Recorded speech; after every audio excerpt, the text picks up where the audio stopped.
I'm doing nothing with the internet. I'm producing offline. Literally, I'm producing offline. Why does Microsoft need to call home every 2 minutes? Well, I can think of one reason.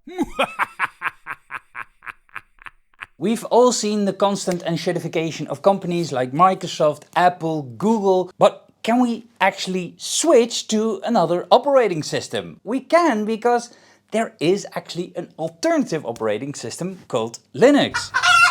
So I'm switching all my computers to Linux, including my desktop that I use for my YouTube videos, programming, and of course my music production.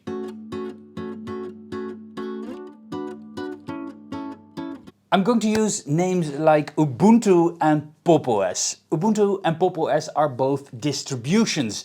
In other words, flavors of Linux. There are a lot of distributions out there. Ubuntu is one of the most famous ones, but there is also Mandriva, Manjaro, SUSE, Zorin OS, Steam OS, Elementary OS, but there are many more. You can download these distributions in an ISO file, which you can burn to a USB drive like this one. I have made a couple of USB drives with those distributions, so I could test a couple of those distributions. And you can burn those to a USB drive with a program on Windows like Balena Etcher or Rufus. The advantage of these live versions is that you can try the distribution, the version of Linux, without installing the whole operating system. This way you can just click around and see if you like it. But also look if your hardware is actually supported by the distribution.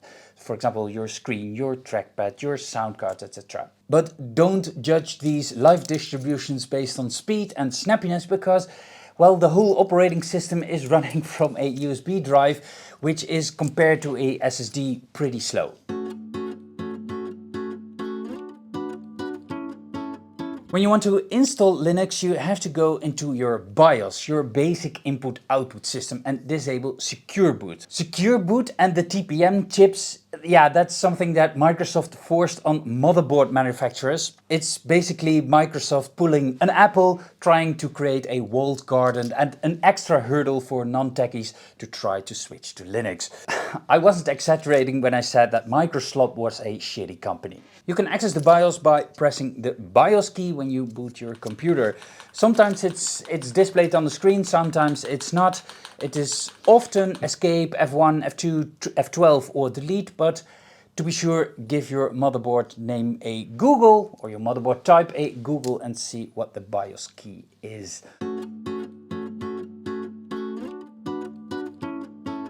I'll start with my old laptop, and the reason why I say old laptop is because this laptop is perfectly fine, but I had to buy a new one because Microsoft is a shitty company and this one doesn't have a TPM chip in it. So I had nothing to lose. I thought to myself, well, let's install Pop! OS on this thing, just to see how well it works. Well, it works amazingly well, like you can see. And don't tell anyone, but this one works actually better than Windows 10 ever did. Everything worked out of the box, no configuration needed. Install it and go. Browsing the internet, editing text with LibreOffice and checking my email was absolutely no problem. Yeah, so I had a spare laptop and now it's my bedroom laptop if I want to watch some YouTube videos before I go to sleep. And it worked so well that I installed Pop! OS even on my TV computer, on which I watch YouTube videos and movies.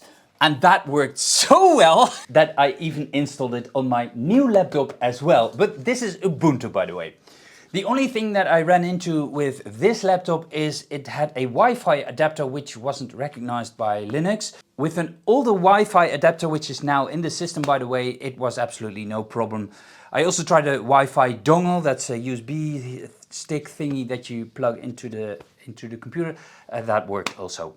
And damn, this thing is fast, this thing is snappy, and no ads! I should have done that years ago, and I wouldn't have even needed to buy a new laptop.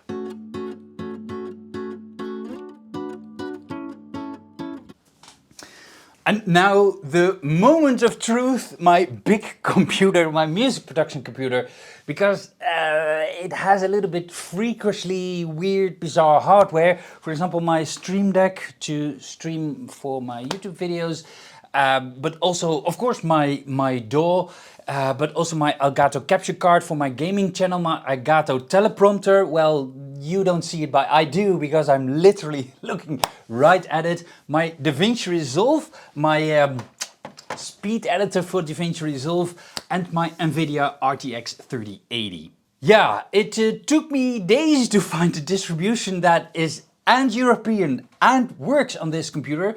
I tried Pop! OS 22 and 24, but one didn't even start, and with the other I couldn't click on program icons, and program disappeared immediately when I clicked on them. It was really bizarre. I also couldn't bookmark my network drive in the file explorer, and that's annoying because I use a NAS to store my video files for my YouTube channel. Ubuntu 24 regretfully was no success. 25 had terrible UI, component flickering with colored pixels when scrolling. It was really weird, and that's a bummer because I really liked it on my laptop. But when I tried a AMD GPU, the flickering was completely gone, so it is really an NVIDIA issue.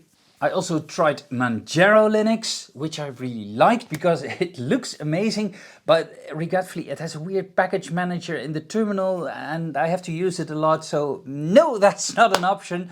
I tried SUSE Linux, Leap and Tumbleweed, but I couldn't get the live version to work from the USB drive. Linux Mint works, but yeah, that's not my thing. I finally settled on the German Tuxedo OS, which is a Ubuntu variant, because it has somewhat the looks of Manjaro, but with a proper package manager and a file manager called Dolphin. And I found later out that you can install Dolphin on any distributions you want.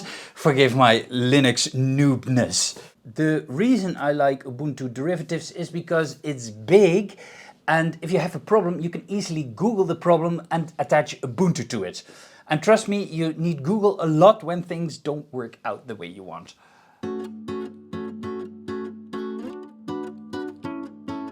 Why is a $1,200 NVIDIA graphics card such a problem?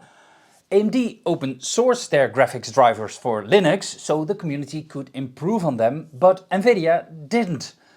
Their proprietary driver has its problems, but the reversed engineer open source driver is even worse in terms of performance. Some distributions don't even start with an NVIDIA card, I've noticed, and others have flickering issues in the UI. I wanted to protect my Windows installation because if things don't work out, I want to go back or maybe even dual boot the system so I can do my main things on Linux, and if I specifically need Windows for something, I can go back into Windows. There are two SSDs in this computer and Windows is installed on SSD number 1. SSD number 2 I use for my video footage for my YouTube. So I installed Linux on SSD number 2, but I wanted to preserve the videos that I already have on my second SSD. But this also means that I cannot click on automatic install and I have to specify partitions myself. And the partition is a reserved space on your storage device where you store your files. Windows has multiple partitions, Mac has also multiple partitions, and Linux does this as well. For Linux you need at least 3 partitions. The first one is the boot partition. I have it set to 2 gigabytes and it needs to be formatted as FAT32 or VFAT. Then it needs to have a swap partition that is at least as big as your memory, because then I can swap the whole memory to disk when I want it to go to standby. The third one is the Linux installation itself. Then in my case there is even a fourth, because that's the partition with all my video files on it. And that is a partition that I want to share between Windows and Linux. And indeed, yeah, this might sound complicated, but that's because I want to keep the data on that specific storage device.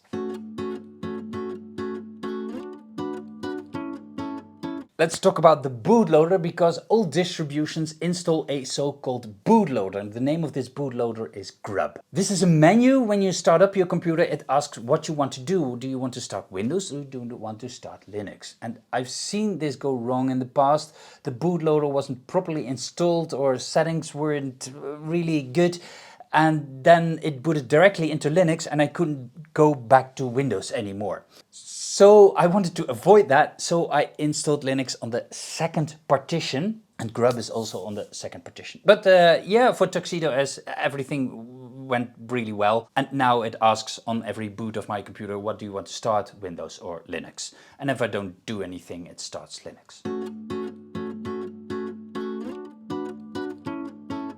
Okay, well, a lot of hardware actually worked right out of the box without installing any drivers. For example, I switched my NVIDIA graphics card with an AMD graphics card, and that was absolutely no problem. It didn't ask anything, it just worked, even on multiple monitors. I also switched it back to my NVIDIA card because the AMD card was a loaner. Yeah, no problem, it didn't ask anything, it just worked. And the same for my Focusrite 2i2 sound card. No problems at all, it just worked out of the box. And actually I am kind of surprised what hardware I could get working. Sure, it wasn't always easy, but my keyboard, my mouse, even horizontal scrolling of my mouse, my multi-monitor setup. Now I have even 4 monitors. You see 3, but the 4th one is my Elgato teleprompter. My external hard disks for my backup, no problem. My external CD-ROM drive, no problem. My Wacom tablet, no problem, no drivers needed. My Elgato webcam out of the box, no drivers needed. My YubiKey, okay, that took some effort, but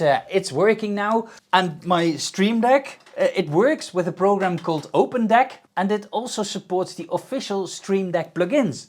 I've always struggled with music theory, and I still can't put my finger on what exactly the D minor 7th elevated kamikaze backflip is. So I created MIDI files for myself for all chords and proven chord progressions of big hits. Now I can easily drag and drop chords and those complete chord progressions into my DAW. And when I show making music in my videos, people always ask me for those chords. So I bundled the chords and progressions into a MIDI chords pack that you can download now for just a couple of bucks via the link on the screen.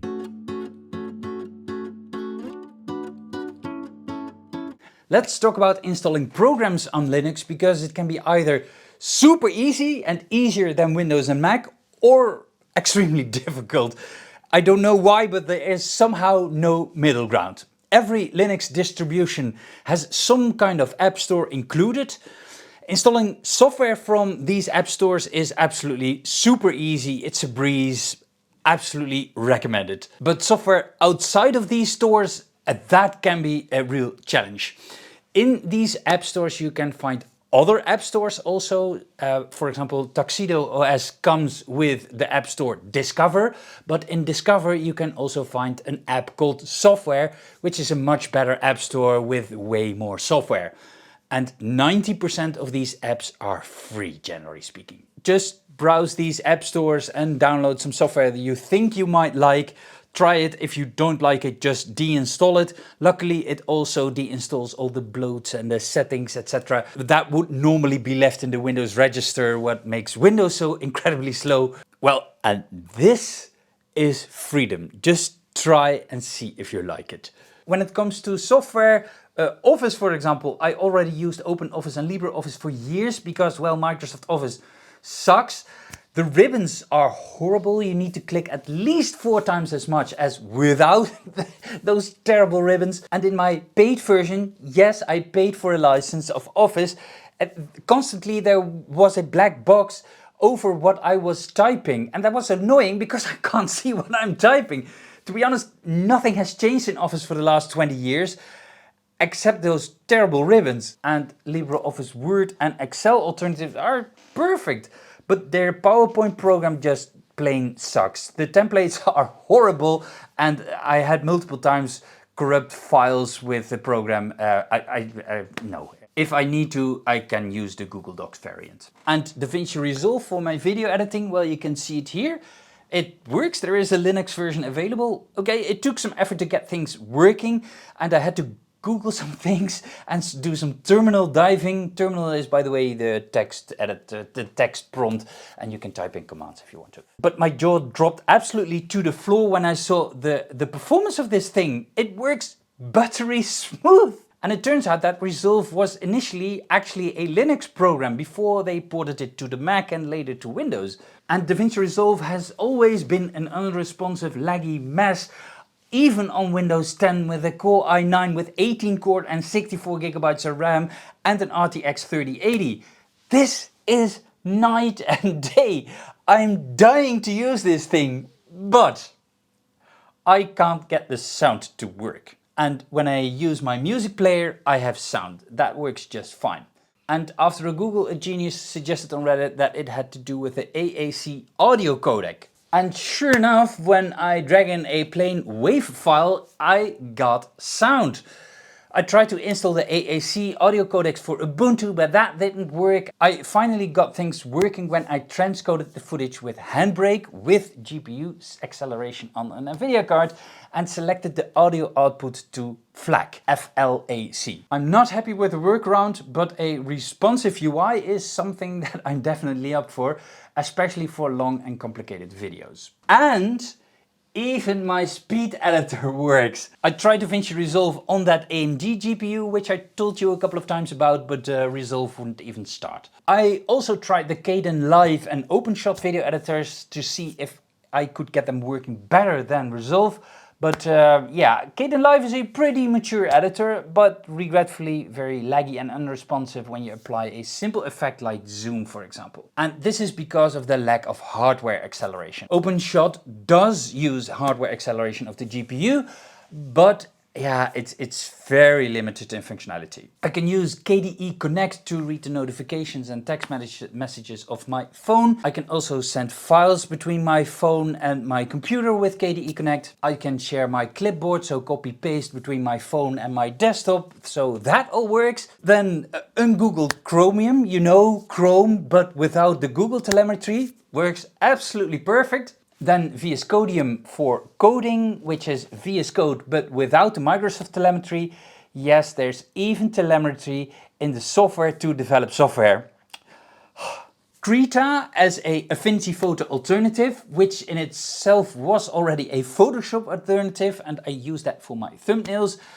Well, Krita can do a lot, but it is very rough. From not being able to select objects to a very crude text editing tool, to not be able to draw a simple error, to not be able to duplicate a whole layer, only parts of a layer, not be able to draw on a guide, and the lack of a proper selection tool to get rid of backgrounds, which I use all the time, but it works somewhat. Then I found Draw.io, which is an alternative to Microsoft Visio to draw UMLs and entity relationship diagrams for my programming. With VeraCrypt, I encrypt my password file, so I don't have to use an extremely insecure online password manager. I am a couple of weeks in now, and I start to discover more and more apps that don't have a proper Windows equivalent. For example, the video downloader, which is super easy to download stuff from video sites. Then Deja Dub Backup, super easy backup program.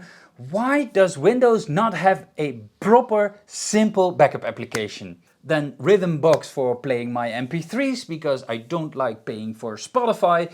Or this super fun, but not accurate enough for producing audio visualizer. Yeah, it's just eye candy. I don't see myself going back to Windows or Mac anytime soon. For the intro of this video, I had to reboot into Windows, and I noticed that I even get a bit of a pit in my stomach when I have to go back. I've come so far, and booting into Windows, it feels like a step back.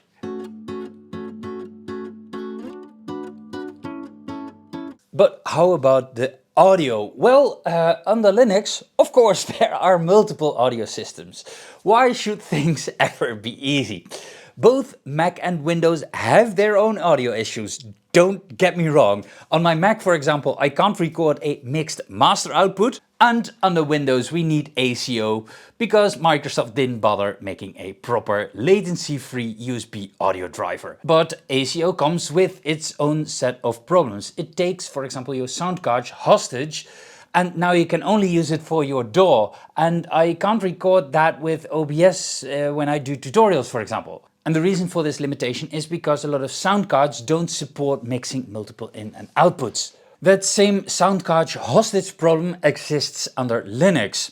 The Linux sound driver is called Advanced Linux Sound Architecture, or ALSA for short. ALSA only supports one source input and output if your sound card only supports one input-output. To fix this problem, there is software to support mixing multiple sources together that interact with ALSA. This is called Pulse Audio, Pipewire or Jack.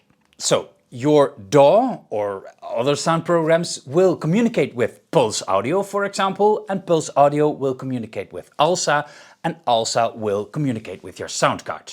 Something like Pulse Audio will also take care of the resampling. So if you are producing a 48 kHz track on a 92 kHz sound card, Pulse Audio will take care of that. And if you're playing music on Linux, in a music player for example, you probably use Pulse Audio. But Pulse Audio has a drawback that music producers especially don't like, and that is latency. So there is Jack, and Jack stands for Jack Audio Connection Kit.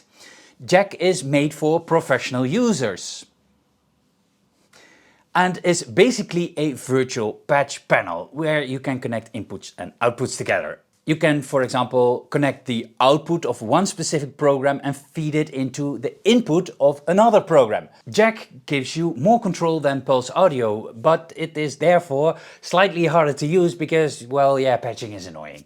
Jack supports Midi, which we need as producers, while Pulse Audio does not.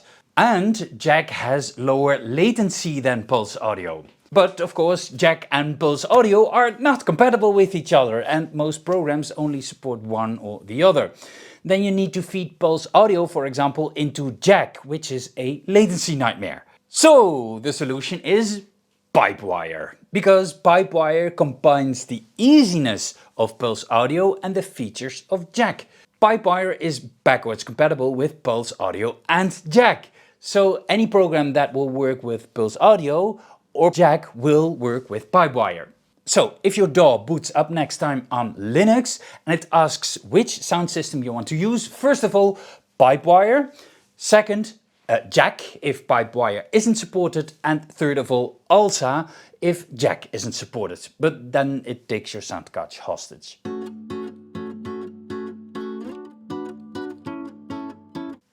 How about plugins, or VSTs as many like to call them? Well, Linux, of course, has its own plugin format. That's either LV2, LADSPA, DSSI and or clap. But they also support VST2 and VST3. LADSPA and DSSI are old formats, so we don't have to think about that anymore. And LV2 is the new version of LADSPA. But VSTs are, of course, Windows specific, because they are basically DLLs, which are executables, which are specific for Windows. I just tried to copy them to Linux, but of course that didn't work. And I tried to get things working with Wine, which is a Windows emulator. But yeah, I couldn't get it to work. And even if I could get it to work, it's a band-aid for a band-aid for a band-aid. The best way is to have plugins natively supported under Linux. Some plugin manufacturers like FabFilter support the clap standard, but not the Linux clap standard. But for the major plugin makers like FabFilter, Serum, Spire, Silent, etc., they don't have Linux versions.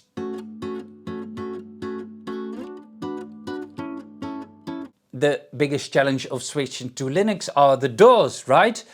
Well, let's take a look at some of them. For Studio One, I did a quick Google. Actually, there is a version 7, which is a beta version, that should work on Linux. However, I have a license for version 6, so that's a dead end. For now at least. I upgraded from 3 to 4, 4 to 5 and 5 to 6.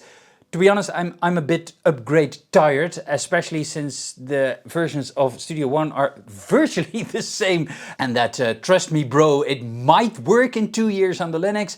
Yeah, maybe when they're out of beta, I can make a video about it. Then I looked at Ableton, which regretfully has no support for Linux natively, but I found a tutorial on how to get it running via the program Lutris, which in itself uses Wine, the Windows emulator. Yeah, this installation is not for the faint-hearted. Starting up the program takes very long, and also the demo song maxed out my CPU, which it doesn't on Windows. I also need a microscope to see what is going on the screen, but that is somewhat fixable in the preferences screen by setting the scaling to 200%. Even the side scroll button on my mouse works, but my Midi keyboard regretfully doesn't, while Linux itself recognizes the keyboard. But of course the plugins don't work, and that's a real problem because you also can't use the Linux plugins.